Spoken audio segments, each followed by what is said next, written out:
Hey everyone, welcome back to my channel. Today I have a video on underrated products that I feel are not talked about too much, that should be talked about but aren't. I have two primers that I want to talk to you about. I've talked about this in the past so much on favorite videos and my tutorials. The Soap & Glory One Heck of a Blot primer.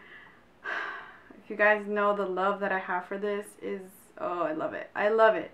It is basically a oil controlling and a pore perfecting primer, so it's like a 2-in-1. If you are on the oily spectrum of skin type, I would highly suggest this for you. It's very, very nice on the skin, even by itself without makeup on top.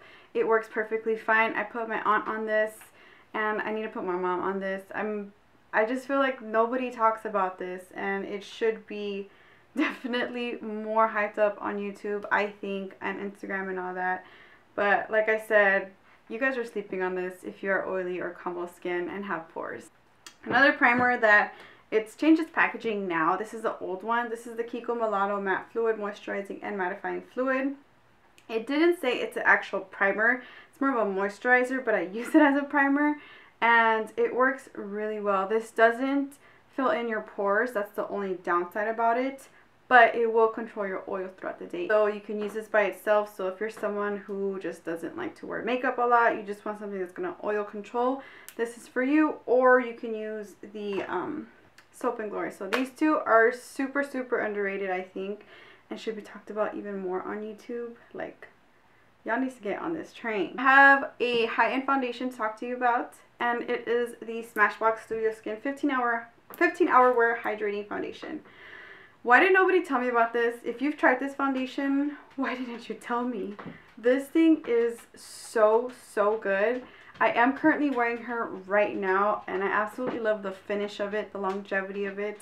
Let me just mention to you that this will leave you looking greasy, because I was FaceTiming my mom the other day, and I had this foundation on. It was about 5 hours in. She's like, "Are you sweating?" I'm like, "No, I'm just dewy." So, just a warning, oh, my dog just went out, so don't be scared that the door moved. So just to give you a warning, this will leave you dewy within 5 hours, but the feeling of this, it just feels lightweight. You can cake it up if you do about 3 layers, but if you have if you use 2 pumps of it, which what I have on, pretty full coverage, I personally think, because I can't really see much of my blemishes and imperfections coming through. If you are normal to dry, I think you would absolutely love this. But if you're oily like myself, something to consider, you will get dewy. But if you don't mind that, you just gotta blot, set it really good, have a really good primer, you good and gravy, okay? Like, there's not much credit given to this, and I'm on the shade 3.4 if I haven't mentioned. I have a BB cream from the drugstore, which is super, super affordable. It's the Maybelline Pure BB Cream 8-in-1 Beauty Balm with salicylic acid and acne treatment. So this is the medium to deep sheer tint. I use this when I don't want to use my foundation. I use this instead. This matches me perfectly. I found it that it's just super, super good, especially right now that summer is rolling in. I would highly suggest it. Pick it up. Nobody talks about this. Why? There's also another one from Garnier that is an oil-free one too. That one works amazingly good for the summertime, but they don't have a lot of ranges as far as their spectrum of foundation goes. I have 2 beauty sponges that, this one is kind of hyped up right now, but I feel like it should be more hyped up. This is really, really good. This is right now dry. This is from Equal Tools. It comes with a little smaller one too.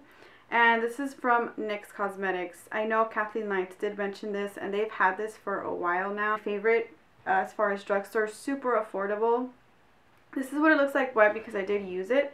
This is what it looks like dry. So this is a little comparison. It has a flat end, so you're able to go on your under eye, carve out that contour, you know. So very, very inexpensive beauty sponges. I just feel that nobody gives them enough credit. Your product from NYX. This is by far the best powder foundation I've ever tried.